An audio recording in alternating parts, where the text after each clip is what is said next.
เอาสบายดีบ่ว่าFCฝั่งไทยและฝั่งลาวเนาะตอนนี้บ่าวสัญญาก็ยังอยู่เฮือนลุงโจ้ยเนาะทุกคนอันคือเฮาสิไปสอบถามเรื่อง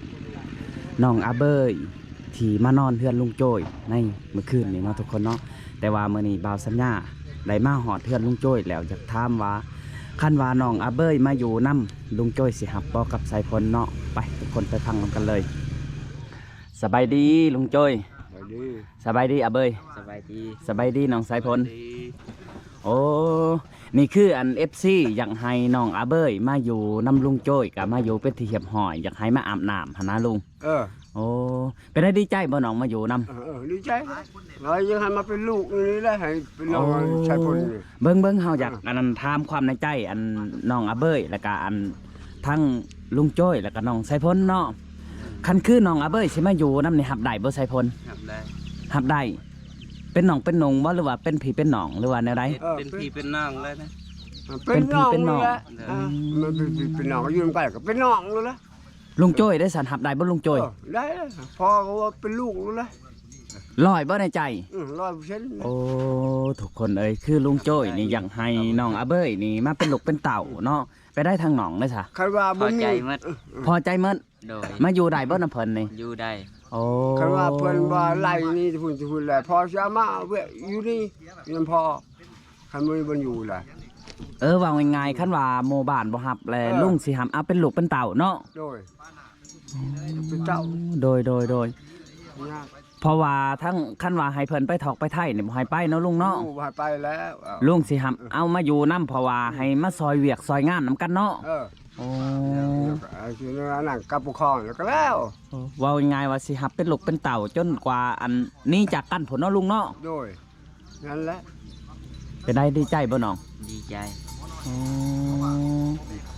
แต่ว่ามื้อนี้หันเฮาสิไปสอบถามอยู่กับบ้านของเขาเจ้าว่าเพิ่นน่าจะให้อยู่ดอกลุงโจ้ยอยู่พุ่นกะเพราะว่าเป็นคนบ้านเขาเจ้านะเขาพาอยู่กับอามาพี่โอ้โดยเขาพาอยู่หันแหละอามาพี่พอสิครับแล้วเป็นได้สายพ้นนอนน้ำกันบ่กะเบยขึ้นนี่โดยนอนเตียงมันน้อยแล้วก็ยันตกเคยไปนอนในอู้เรานอนในเตียงโอ้เมื่อคืนนี่เนาะทุกคนบ่เพิ่นนอนเย็นก็รับเลยเนาะนอนอยู่ตารางนี่แม่นบ่แม่นอันคือทั้งน้องอาเบยกับอันมันหอนนอนก็เลยนอนริมอยู่ตารางหลับเลยโอ้เชิดแจงแล้วน้องอาเบยไปได้ดีใจบ่ดีใจอันอาบน้ำเด้อมื้อนี้เด้ออาบน้ำแป้งฟันแป้งหลังใหม่เนาะทุกคนว่าง่ายให้น้องเพิ่นแป้งหลังใหม่แต่ว่าน้องเพิ่นหันยังขึ้นอันเฮือนต้นใหม่อยู่ยังขึ้นต้นใหม่เพราะว่าเฮากะปะเครื่องคล้องไว้เล็กๆน้อยๆเนาะอาเบยหันเนาะคือเสื้อผ้ากะจะโต้ปะหันปะหันไม่ได้เอาเลยบ่มีคนเอาดอกลุงเพราะว่ามันเป็นเครื่องแบบว่ามือหนึ่งมือซองนะธรรมดาบ่ว่าเขาสิหลักเอาคล้องหนองเนาะเพราะว่าเฮาหยานคือเฮาหยานเดี๋ยวนี้หันเครื่องคล้องนะหันเฮาหยานลมพัดมันตกยันงัวหย่ำยันงัวกินแม่นเพราะว่าบอลเพิ่นอยู่หันอัศจรรย์อะไรก็ลำบากว่าง่ายอันคือมีแต่เครือจ้านเจ้าเห็นอยู่บ่ลุงโจ้ยบ่ยังเคยเห็นบ่เคยเห็นน้องสายพลเห็นบ่เห็นแล้วเห็นในไสเห็นในคลิปบ่ไปกับเบาหลาเลยเขาไปทีแรกโอ้สายพลกับเบาหลาเลยไปมื้อน่ะเขาแล้วพาเบาหลาไปทีแรกแสดงว่าที่น้องอาเบยมาเข้าคลิปนี่เพราะสายพลเป็นคนบอกเนาะสายพลเลยไปบอกอันสายพลอันเฮาอยากถามน่ะว่าตอนสายพลเห็นแหลกๆเห็นในสายไผเห็นก่อนกับตัวโจ้ยนี่ว่าน้องบ่มีพ่อบ่มีแม่นี่ว่าอธิบายสู่ฟังเนาะก็มีพ่อมีแม่คนมันบ้านมันเมืองเขาว่าแม่หันยังเขาปะกันหันทุกอย่างยังทุกอย่างแหละไปมันแม่เขาก็เอาพัวใหม่จากทางไรพัวอันพ่อมอนี่อยู่น้ำพ่อเลยพ่อโชว์คลิป5 ลูก5แม่ก็ตายไปคุณนี่ก็โลเล่มันพ่อตายแหละคือความกับชายพลนี่แหละโดยพ่อตายแล้วก็ชายพลก็โลเล่แหละอันเฮาอยากถามความในใจของตู่โจ้ยเนาะอันเจ้าคิดว่าแม่เล่าในยั่งบ่เจ้าคิดว่ายังเขาบอกว่าเอาผัวแล้วจะอยู่ทางใดยังบ่จักเป็นข่าว อยู่ทางพุ่นแหละเขาว่าทางคิมราชพุ่น โอ้อยู่พุ่น ทางพุ่น แม่ของเพิ่นในใดก็คือทั้งลูกเพิ่นนี่ก็ว่อนห้าพ่อห้าแม่อยู่ไดว่อนห้าแม่ว่าคันแม่ยังนี่ก็จังให้แม่มาหาแน่เพราะว่าลูกคนนี้นี่ก็ยังหักแม่คือเก่าเพิ่นว่าถึงว่าแม่สิทิมไปด้นแล้วก็ยังหักคือเก่า ก็มาเอาลูกแหละยังแค่ได้เนาะแม่จ้ะ โอ้โดยคันแม่มาเอ้าได้ฉันสิจื้อแม่อยู่บ่ บ่จื้อหรอกนี่หน่อย บ่จือ บ่จื้อ บอกยังหน่อยแม่ไปปะ ก็ไป แต่เฮาก็ต้องถามความในใจของแม่ว่าคันว่าเป็นแม่ของลูกแท้นี่อันตะกี้ให้หน้าตาต้มในไสเนาะอีช่างอยู่ไสเราก็จะจื้อแม่นบ่คันเราบ่จื้อก็แปลว่าคนนั้นบ่แม่นแม่เนาะแม่นเพราะว่าน้องต้นนี่ก็อายุ14ปีทุกคนเลยบ่ได้เข้าห้องเฮียนเพราะว่าอยู่แต่ในป่าเล่ร่อนตามป่าก็ว่าแม่นเนาะ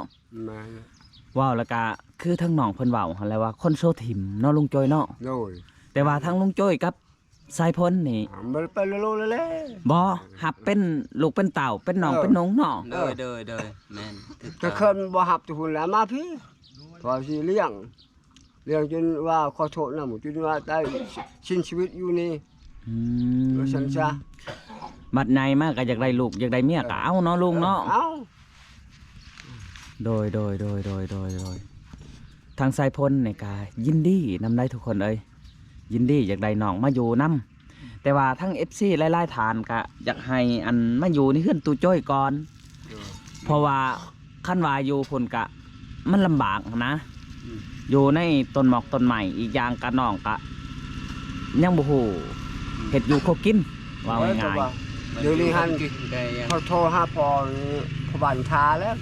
โอ้พวันทา เขาให้ไปอยู่นี่เลย หน้าในกันยากบันตักแม่อยู่บ่ เขาร่วมทาอยู่นะคนโทรมาบอกพออยู่ แมนเพราะว่าบาวสัญญาก็สิได้ไปคือกันนะ เพราะว่าอยากให้ FC แล้วก็ทุกทานได้พังนำกันเนาะ โดย คันว่าเพิ่นบ่ให้อยู่กะลุงจ้อยสิรับเอา โดย แต่ว่าบาวสัญญาคิดว่าในใจบาวสัญญาเพิ่นรับอยู่แล้วลุงเพราะว่ามันเป็นคนบ้านเพิ่นเนาะสายพ้น เพิ่นฮัก ก็แล้วคุณหักไปแล้วเป็นยังหายดีมีแห้งเราก็หายทางมีให้ร่ำรวยเป็นพอหวานก็บ่มีหยังคือเล่าเลยแหละ อันนี้หันเฮาอยากให้น้องอาเบยนี่เปรียบเสมือนน้องสายพ้นนี่เป็นอ้ายเด้อน้องเด้อ และไก่อีพอหรือว่าตูโจ้ยนี่เป็นพอของเจ้าอยากมาลินน้ำเพิ่นมื้อได้กะยินดีเนาะ ลินได้ มาลินได้มานอนมาเฮ็ดเวียกเฮ็ดงานหรือมานอนกะมาได้เวลาอันน้องบ่ม่วนในจิตในใจอยู่พุ่นเนาะกะมาหาเพิ่นได้ แม่นนับถืออ ท่าน ยู่ เขาบอกวิธีฉันก็เขาตีเขาอยากพันมาพี่ มาพี่มานอนน้ำเพิ่นได้มาหานอนน้ำลุงโจ้ยได้เพราะว่าทั้งน้องเพิ่นนี่กะจักสิว่าจังได๋เนาะ แม่น อยู่คนเดียวเนาะ เดี๋ยวบ่มีหมู่คือกันนี่คืออยู่กับบ่ม่วนนั่นแหละอยากได้ผู้นี้แหละมาอยู่ ว่าง่ายๆใช้พ้นกับบ่มีหมู่มีครู เดี๋ยว โดย อยากได้น้องนี่มาอยู่น้ำเนาะ เดี๋ยว ทุกคนเอ้ยแต่ทางเฮานี่หรือว่าทางทีมงานบ่าวพรบ่าวลาบ่าวสัญญานี่ก็ยังให้น้องมาอยู่แต่ว่าเฮาก็ต้องไปปรึกษากับพ่อบ้านเพิ่นก่อนมื้อนี้คันพ่อบ้านเพิ่นว่าลูกเต่าเราก็หรือว่าอันล้านเล่นในบ้านเฮาทิมบ่ได้ให้อยู่บ้านคือเก่าก็ต้องได้อยู่เนาะลุงจ้อย แน่นอนแล้ว มื้อนี้หวังว่าคันว่าพ่อบ้านหับเอาก็เฮาสิปลุกกระท่อมเล็กๆน้อยๆให้เพิ่นอยู่ไปก่อนตามห่มม่วงหั่นแหละเพราะว่าทั้ง FC หรือว่าอันนั้นเรียกร้องมาหลายคนหั้นนะให้ปลุกกระท่อมอยู่ก่อนเพราะว่าเพิ่นบ่อยากให้ไปรบกวนชาวบ้านก็ว่าแม่นหั่นนะแต่ว่าทั้งน้องเพิ่นตะกี้เขาเว้าว่าลักเล็กขโมยน้อยหั่นนะแต่ว่าเป็นไผๆก็ต้องเฮ็ด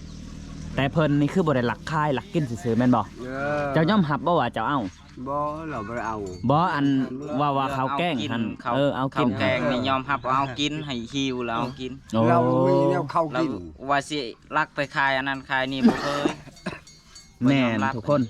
คือน้องเพิ่นก็ยืนยันว่าลักกินนี่ลักเนาะใส่พ้นเนาะ เดี๋ยว เราหิวข้าว เพราะว่าหิวข้าวบ่ว่าแต่น้องอันนี้คันว่าบ่าวสัญญาเป็นแบบน้อง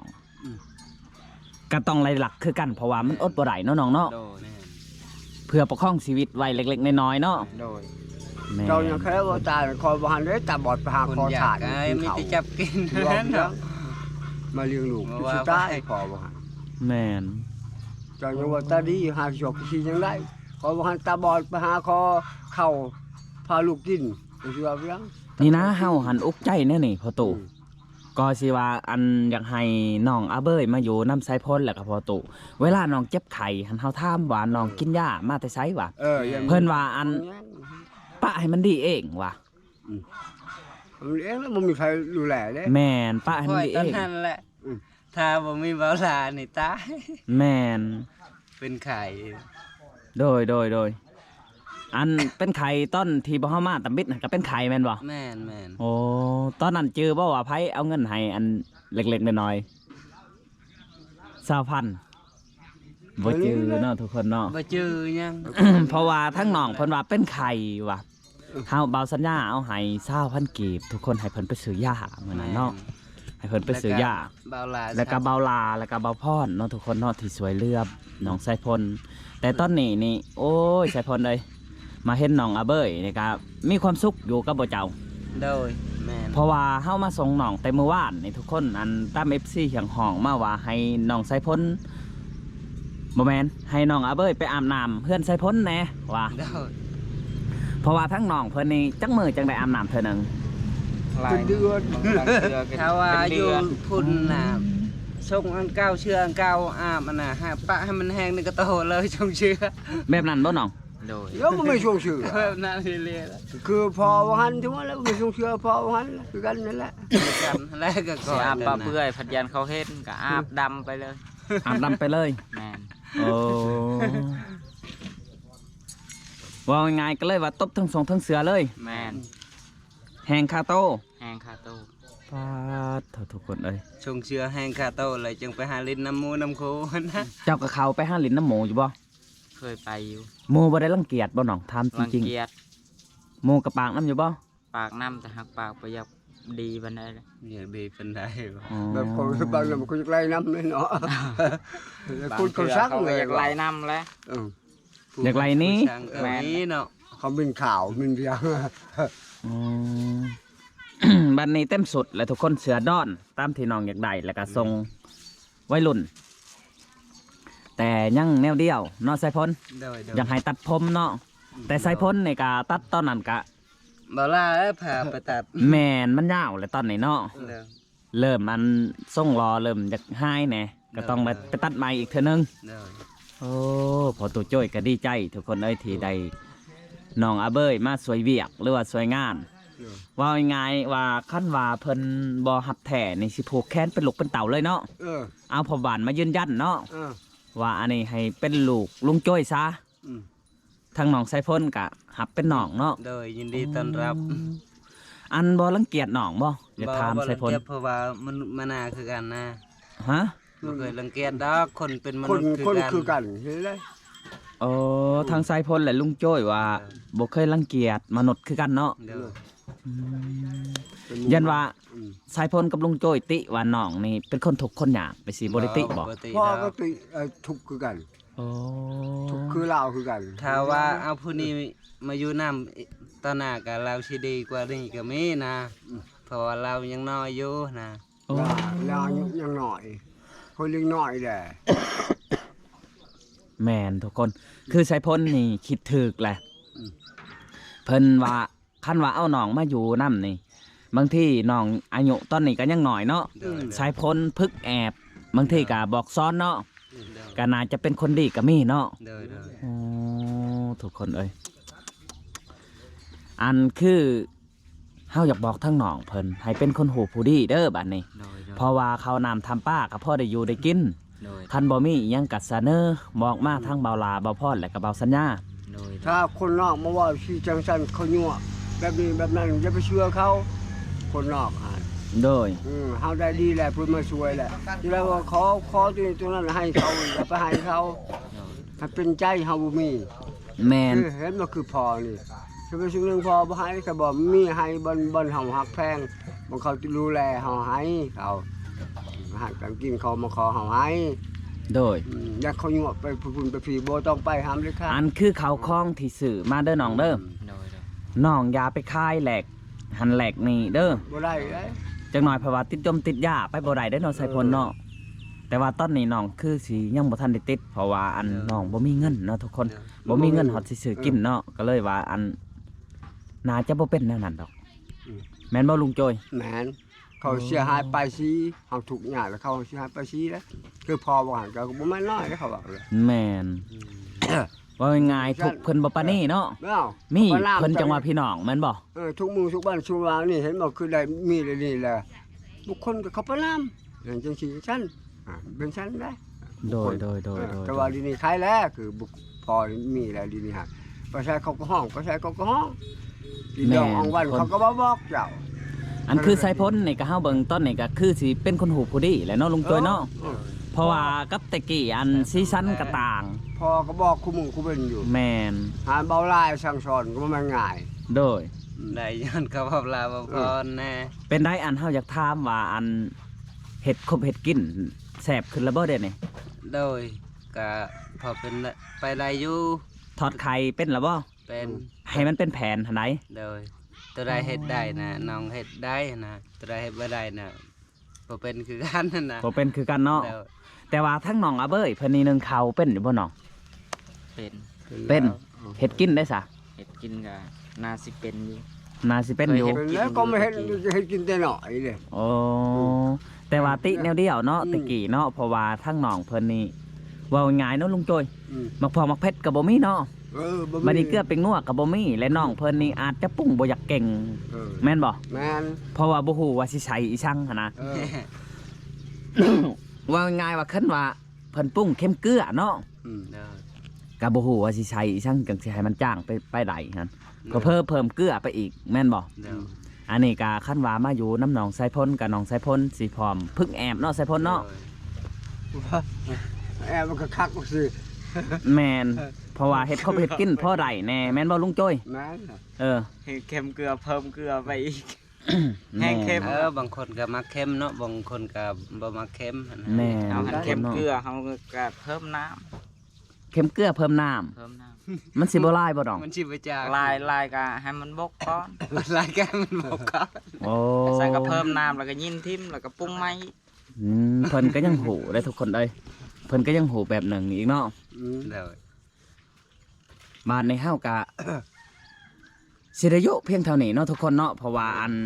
ทั้งพ่อบ้านเพิ่นโทรมาบ่ เพิ่นให้ไปแต่เช้า เพิ่นให้ไปแต่เช้า เขาร่วมเลย เขาร่วมเนาะ เออ อันจังได้กาคลิปนี้ก็สิได้จบเพียงเท่านี้เนาะทุกคนอันคือทั้งน้องไซพลและก็ลุงโจ้ยเนาะ โดย ก็ยังหับน้องมาเป็นลูกเป็นเต่าเป็นน้องเป็นนงเนาะ โดยโดย โอ้เอาทุกคนคลิปนี้เฮากะสิได้ขอจบเพียงเท่านี้ขอกล่าวคำว่าสบายดีลุงโจ้ย สวัสดี สบายดีอ่ะเบย